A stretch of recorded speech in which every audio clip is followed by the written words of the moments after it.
Bom dia, Joelma. Hoje a gente vai gravar um vídeo sobre o trabalho Memórias Póstumas do Brás Cubas. Esse livro ele foi escrito por Machado de Assis e foi lançado em 1881. E ele é muito importante para a literatura brasileira porque foi ele quem inaugurou o realismo no Brasil. Possui 160 capítulos e apresenta uma característica bastante inovadora. Quem conta a história é o próprio Brás Cubas, só que ele está morto, então ele se autodenomina o defunto autor.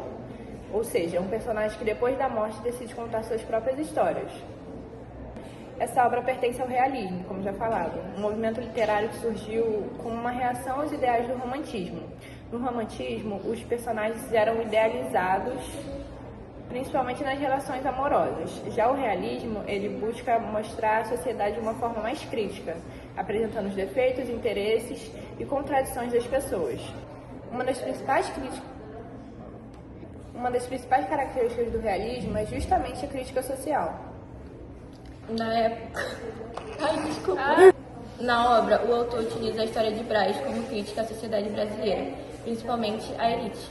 Também encontramos as características como a ironia, o humor, a análise psicológica e a representação de personagens imperfeitos. Na obra, Brás Cubas não é apresentado apenas como um herói. Ele é egoísta, ambicioso, vaidoso e pensa apenas nos seus próprios interesses. Outro ponto importante é que Machado quebra a narrativa tradicional. A história não apresenta simplesmente um começo, meio e fim. Brás Cubas interrompe acontecimentos, conversa com o leitor, faz comentários e passa de uma lembrança para outra. Isso torna a obra ainda mais interessante, porque o leitor não apenas acompanha a história, mas também é levado a questionar os comportamentos dos personagens e a própria sociedade.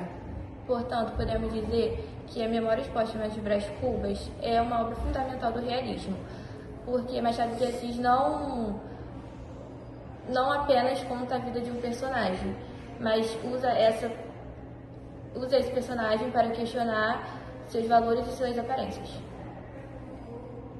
Agora a gente vai falar um pouco sobre o autor, Machado de Assis, e um pouco sobre o que acontece dentro do livro.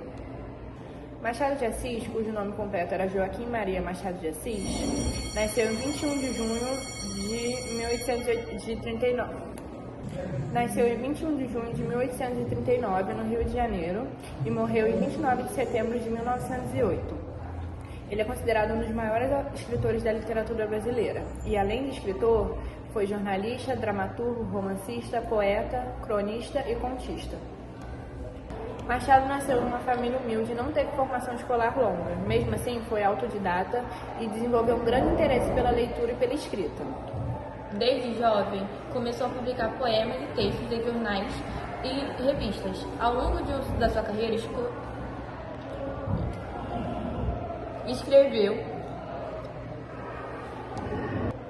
da sua carreira, escreveu obras muito importantes como Memórias Póstumas de Brás Cubas. Caraca, falei muito rápido! Ao longo da sua carreira, escreveu obras muito importantes como Memórias Póstumas de Brás Cubas, Quincas Bordas e Dom Casmurro. Ao longo da sua carreira, escreveu obras muito importantes como Memórias Póstumas de Brás Cubas, Quincas Bordas e Dom Casmurro. Uma das principais características da sua escrita é a ironia. Machado apresenta situações que podem parecer simples ou até engraçadas, mas por trás delas faz uma crítica à sociedade. Ele também cria personagens que não são perfeitos, mas têm defeitos, sentimentos, contradições e interesses.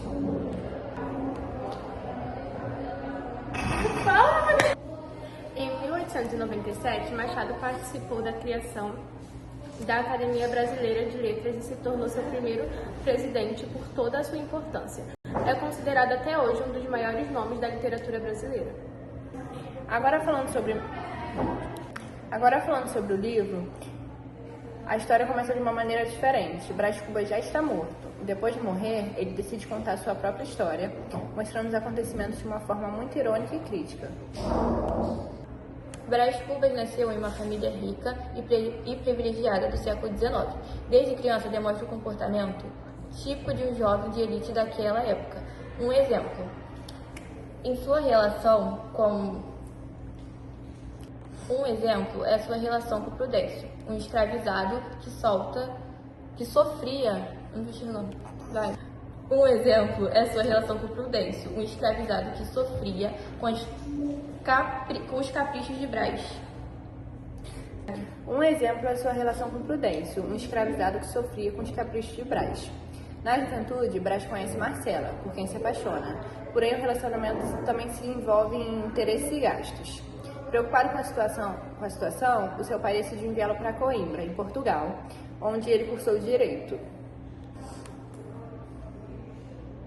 E quem é Brás? Quando volta ao Brasil, Brás Cubas acaba se apaixonando por Virgília. Porém, ela acaba se casando com Lobo Neves, um político com mais influência e prestígio social. Mesmo depois do casamento, Brás e Virgília continuam se encontrando escondidos. Para ajudar a esconder esse relacionamento, eles contam com Dona Plácia. É Plácia? Plácida. Para ajudar a esconder esse relacionamento, eles contam com Dona Plácida, que acaba participando dessa situação mesmo sem ter os mesmos privilégios que Brás e Virgília. Brás também reencontra Quincas Borba, seu amigo de infância que se torna filósofo e apresenta a teoria do humanitismo, usada por Machado para fazer uma crítica irônica às ideias de poder, competição e superioridade presentes na sociedade. Mais tarde, Brás Cubas entra para a política, mas não começa a realizar grandes feitos. Mesmo assim, essa posição lhe proporciona prestígio e reconhecimento social. O mais importante é que Brás Cubas não apenas conta com os acontecimentos de sua vida, ele também comenta, julga e critica a sociedade que vive, através de suas memórias. Machado mostra como as pessoas podem ser influenciadas pela vaidade, pelo dinheiro, pelo poder e pelos interesses pessoais e pelas aparências. No final, Brás faz um balanço da sua vida. Não, de sua vida, calma. Para dar o tempo de cortar.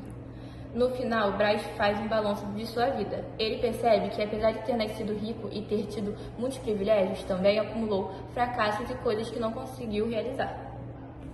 Por isso a obra é tão marcante.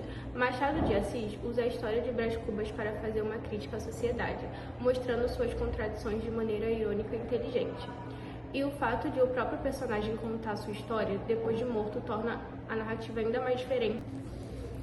Para relacionar a obra com a música, escolhemos Epitáfio, dos Titãs, que combina o livro por abordar arrependimentos e aquilo que poderia ter sido diferente.